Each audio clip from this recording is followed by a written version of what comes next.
Words in the City is our weekend poetry festival, which we do in the centre of Bradford. We've got all sorts of different exciting events on, things that engage children. We've got full big events based over in City Hall, and we've got all sorts of different interactive events going on across City Park. It's partly about offering the kind of amazing poets that we bring to Ilkley to people in Bradford, so it's on their doorsteps. We wanted the festival to be all about allowing people to access the festival that wouldn't normally be able to go to events like this. We see ourselves very much as being positioned between the rural areas up in the Dales and the cosmopolitan city of Bradford. So we think Ilkley is a really important place where people from both destinations can come and share ideas.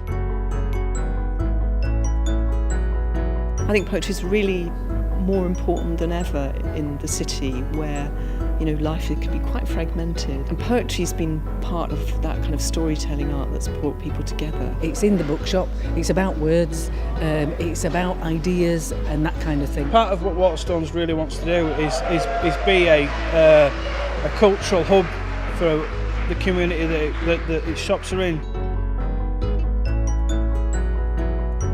You think not a lot goes on, but then when you get involved, you find that loads of things go on. Having a poetry festival, you can see this packed in here. People reading poetry, people performing. Loads of people come to visit the city because of these things that are happening. You mustn't forget that there's a very strong literary tradition in Bradford.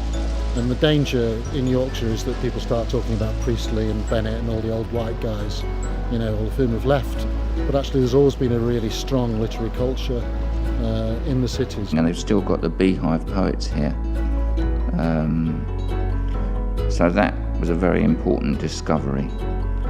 Local community poetry and writing groups and enthusiasts. Anything that allows people to express themselves has to be good, and I think it's not just the poetry reading or the poetry book, but the burgeoning sense that people themselves are writing and telling their own stories. And we all tell stories, but we don't kind of think of that as stories, anecdotes that we tell in the pub. So it's about being able to link the two things together, which is really getting local people involved in actually doing arty things.